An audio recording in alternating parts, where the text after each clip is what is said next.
Bien-aimés dans le Seigneur, chers amis du bout des ondes, nous vous saluons dans le beau et précieux nom de notre Seigneur et Sauveur Jésus-Christ en ce dimanche 3 janvier 2021, premier dimanche du Nouvel An.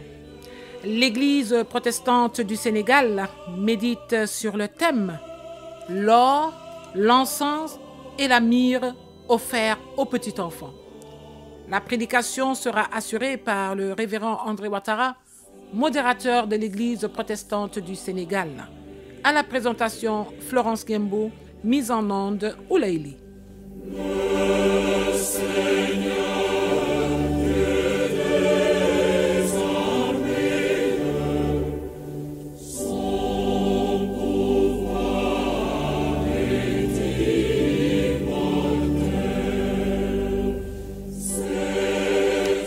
Épiphanie, fête du Seigneur pour tous. Épiphanie, fête de l'engagement risqué. Épiphanie, fête du don. Épiphanie, fête d'une vie chrétienne à inventer. Épiphanie, fête de l'espérance.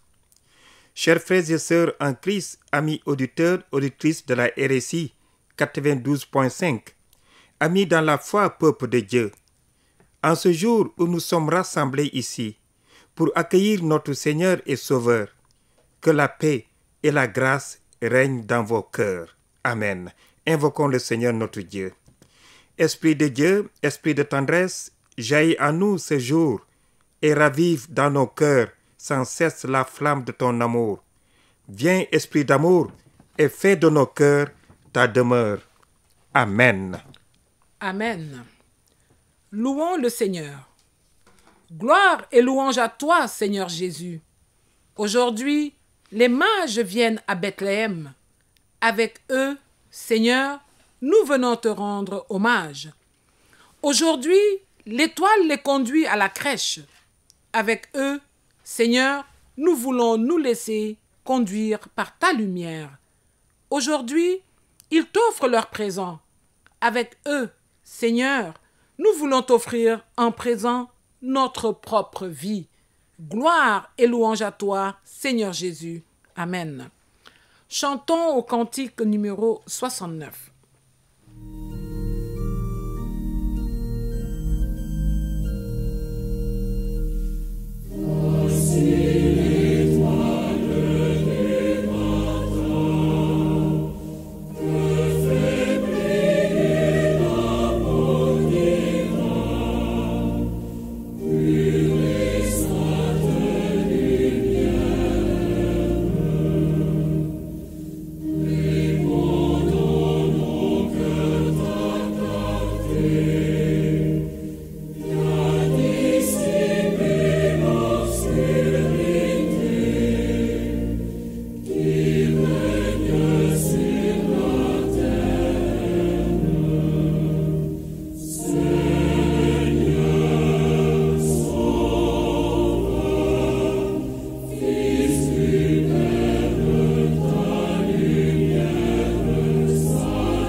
Écoutons comment Dieu veut être servi.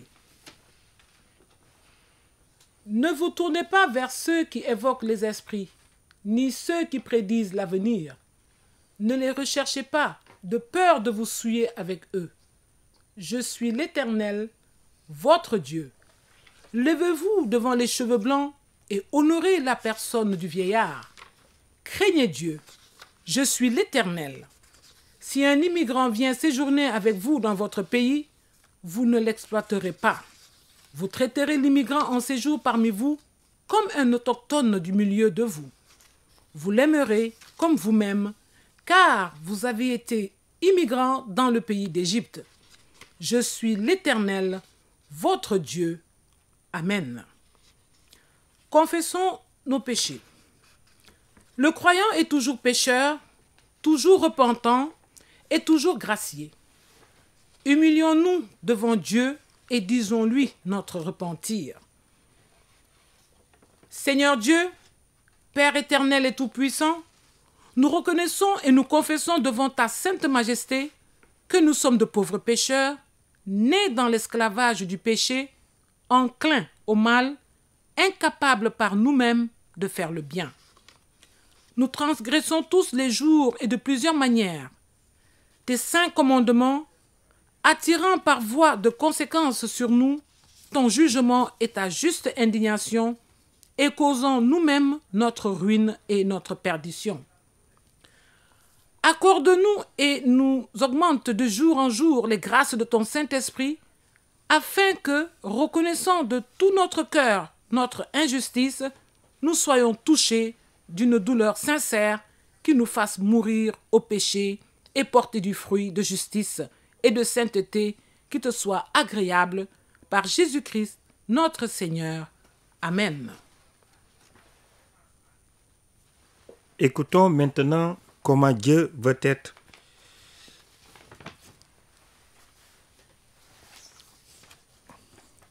Après avoir présenté à Dieu notre offense, écoutons sa réponse dans cette déclaration du pardon. Je connais ta conduite, dit le Seigneur. Voici, parce que tu as peu de puissance et que tu as gardé ma parole et que tu n'as pas renié mon nom, j'ai mis devant toi une porte ouverte que personne ne peut fermer. Amen. Amen. Dans la communion de l'Église universelle, confessons la foi chrétienne, notre foi en disant « Je crois en Dieu, le Père Tout-Puissant, Créateur du ciel et de la terre. Je crois en Jésus-Christ, son Fils unique, notre Seigneur, qui a été conçu du Saint-Esprit et qui est né de la Vierge Marie. Il a souffert sous Ponce Pilate. Il a été crucifié. Il est mort. Il a été enseveli. Il est descendu aux enfers. Le troisième jour, il est ressuscité des morts. Il est monté au ciel. Il s'est assis à la droite de Dieu, le Père Tout-Puissant, et il viendra de là pour juger les vivants et les morts. Je crois au Saint-Esprit. Je crois à la Sainte Église universelle, la communion des saints, la rémission des péchés, la résurrection de la chair et à la vie éternelle. Amen. Écoutons à présent la chorale Joie divine.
Le thème retenu par l'Église protestante du Sénégal pour ce dimanche est « l'or, l'encens et la myrrhe offerts au petit enfant. Suivi en cela par 3 textes. Isaïe chapitre 60, versets 1 à 6. Éphésiens chapitre 3, versets 1 à 6. Et enfin l'évangile selon Matthieu au chapitre 2, les versets 1 à 12. Prions avant les lectures. Esprit de Dieu, ouvre nos oreilles et dispose nos cœurs à recevoir ta parole et à la mettre en pratique dans notre vie de tous les jours. Amen. Ésaïe, chapitre 60, versets 1 à 6, qui dit ceci. « Debout, Jérusalem, brille avec éclat. En effet, ta lumière arrive, la gloire du Seigneur se lève sur toi. Regarde, la nuit couvre la terre, un brouillard enveloppe les peuples. Mais sur toi, le Seigneur se lève et sa gloire brille sur toi. Les autres peuples marchent vers ta lumière et les rois se dirigent vers la clarté qui s'est levée sur toi. Lève les yeux et regarde autour de toi. Tous se ressemblent et viennent vers toi. Tous se rassemblent et viennent vers toi. Tes fils arrivent de loin. Tes filles sont portées dans les bras. En voyant cela, tu brilleras de joie. Ton cœur battra de bonheur. En effet, les richesses de la mer arriveront chez toi. Les trésors des autres peuples parviendront jusqu'à toi, Jérusalem. Des troupeaux de chameaux te couvriront, de jeunes chameaux et de Madian et d'Épha. Ils viendront tous de Saba. Ils apporteront de l'or, de l'encens, et ils chanteront devant tous la louange du Seigneur. Amen. Amen. Éphésiens, chapitre 3, versets 1 à 6. Nous lisons. « Moi, Paul, je suis prisonnier du Christ Jésus pour vous qui n'êtes pas juifs. Vous avez sans doute entendu parler du service que Dieu, dans sa bonté, m'a chargé d'accomplir pour vous, afin de réaliser son projet. Il m'a ouvert les yeux pour me faire connaître ce projet caché. Je viens de vous en parler un peu. En lisant ma lettre, vous pouvez voir combien je connais le mystère que Dieu réalise par le Christ. Ce mystère, Dieu ne l'avait pas fait connaître aux ancêtres. Mais aujourd'hui, il vient de le faire connaître par son esprit à ses apôtres saints et à ses prophètes. Voici ce mystère. En étant unis au Christ Jésus par la bonne nouvelle, ceux qui ne sont pas juifs reçoivent en partage les mêmes biens que les juifs. Ils font partie du même corps, ils participent à la même promesse. Amen. Enfin, notre troisième lecture se trouve dans l'Évangile selon Matthieu, au chapitre 2, versets 1 à 12. Nous lisons. Jésus naît à Bethléem, en Judée, au moment où Hérode le Grand est roi. Alors des sages viennent de l'Est et arrivent à Jérusalem. Ils demandent « Où est le roi des Juifs qui vient de naître ? Nous avons vu son étoile se lever à l'Est et nous sommes venus l'adorer. » Quand le roi Hérode apprend cela, il est troublé et tous les habitants de Jérusalem aussi. Le roi réunit tous les chefs des prêtres de son peuple avec les maîtres de la loi. Il leur demande « À quel endroit est-ce que le Messie doit naître ?» Ils lui répondent « Le Messie doit naître à Bethléem, en Judée. » En effet, le prophète a écrit « Et toi, Bethléem, du pays de Juda, tu n'es sûrement pas la moins importante des villes de Juda. Oui, un chef va venir chez toi, il sera le berger de mon peuple, Israël. » Alors Hérode fait appeler les sages en secret. Il leur demande « À quel moment est-ce que l'étoile est apparue ?» Ensuite, il les envoie à Bethléem en disant « Allez vous renseigner exactement sur l'enfant. Quand vous l'aurez trouvé, venez me prévenir, et moi aussi, j'irai l'adorer. » Après ces paroles du roi, les sages se mettent en route. Ils aperçoivent l'étoile qu'ils ont vue à l'est. Ils sont remplis d'une très grande joie en la voyant. L'étoile avance devant eux. Elle arrive au-dessus de l'endroit où l'enfant se trouve et elle s'arrête là. Les sages entrent dans la maison et ils voient l'enfant avec Marie, sa mère. Ils se mettent à genoux et adorent l'enfant. Ensuite, ils ouvrent leurs bagages et ils lui offrent des cadeaux, de l'or, de l'encens et de la myrrhe. Après cela, Dieu les avertit dans un rêve de ne pas retourner chez Hérode. Alors, ils prennent un autre chemin pour rentrer dans leur pays. Amen. La prédication sera assurée par le révérend André Ouattara.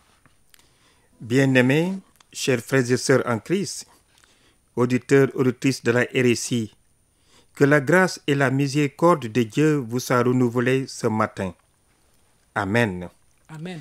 Permettez-moi avant toute chose de vous souhaiter une bonne année 2021.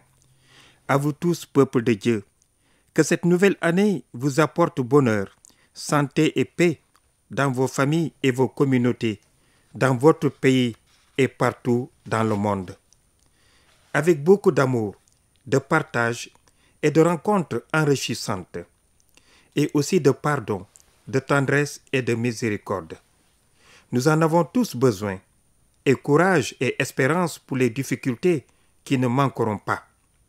Que cette nouvelle année nous apporte des forces nouvelles et augmente notre courage dans notre engagement à lutter contre la pauvreté et à apporter la lumière de la justice et de la dignité aux petits de notre société. Je prie Dieu pour vous tous. Amen. L'or, l'encens et la myrrhe offerts aux petits enfants est le thème que l'Église protestante du Sénégal a choisi pour notre enseignement de ce matin, jour de la manifestation de Dieu. Soutenu en cela par 3 passages bibliques que nous venons d'écouter. Oui, l'or représente les biens terrestres, notre corps, nos moyens humains, notre vie en ce monde que Dieu aime, nos liens sociaux, notre travail, nos habiletés. En Christ, nous n'avons plus honte, ni de notre pauvreté, ni de notre richesse. Le matériel redevient un simple moyen utile de faire le bien. L'encens représente la prière, notre louange qui monte vers Dieu, notre espérance qui s'élève vers lui.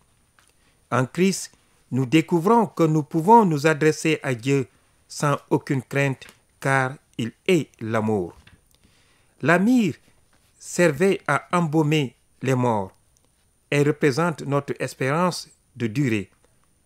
En Christ, notre vie éternelle n'est plus dans de vaines pyramides, mais dans la foi, l'espérance et l'amour.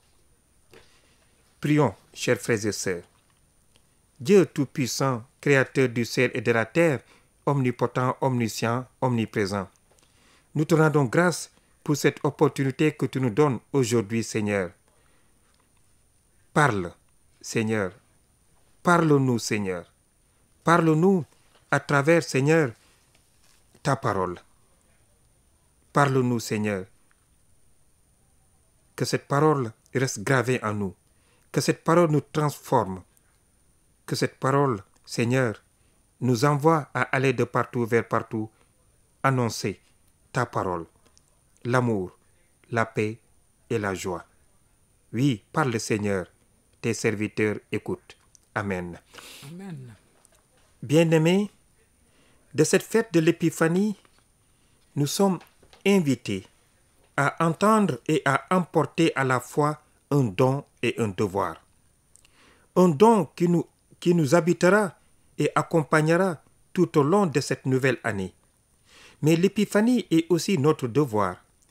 Elle nous exhorte, selon les paroles de notre texte de prédication, à une double vocation, être roi et devenir lumière.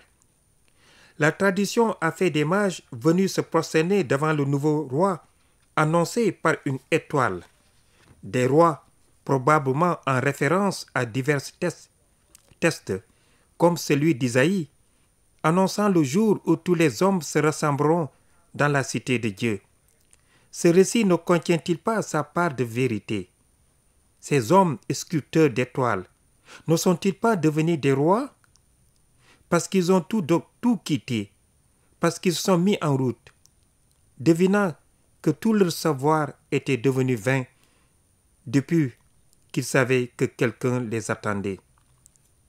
Devenus rois lorsque sans hériter, sans hésiter, ils avaient quitté le prestigieux palais de Jérusalem pour se rendre dans l'humble abri de Bethléem. Être roi, c'est être dominé par rien ni personne. C'est être libre et libéré. Être roi, c'est prendre au courage des décisions avec les risques qu'elles comportent. Être roi selon le cœur de Dieu, c'est quitter nos palais de certitude et nous aventurer sur les routes de l'inconnu, nous laisser illuminer par la radieuse lumière de sa présence.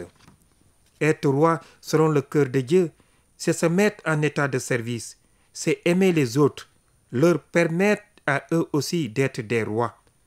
Et aujourd'hui, avec vous, mes frères et sœurs dans la foi, je reçois une seconde mission d'épiphanie. Possédant la lumière de Dieu, nous sommes appelés à devenir lumière pour nos prochains. Celles et ceux qui cherchent, qui s'égarent, qui attendent, devenons pour eux la voie et la voie qui leur indique le chemin vers Dieu.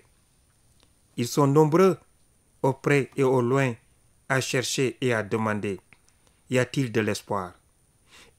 Est-il possible d'aimer vraiment? Dieu règne-t-il encore? Peut-on pardonner? Heureusement qu'il y a des étoiles, ici et là-bas, des hommes et des femmes qui indiquent le chemin, qui rayonnent la paix, qui partagent leur pain, qui font résonner l'espérance.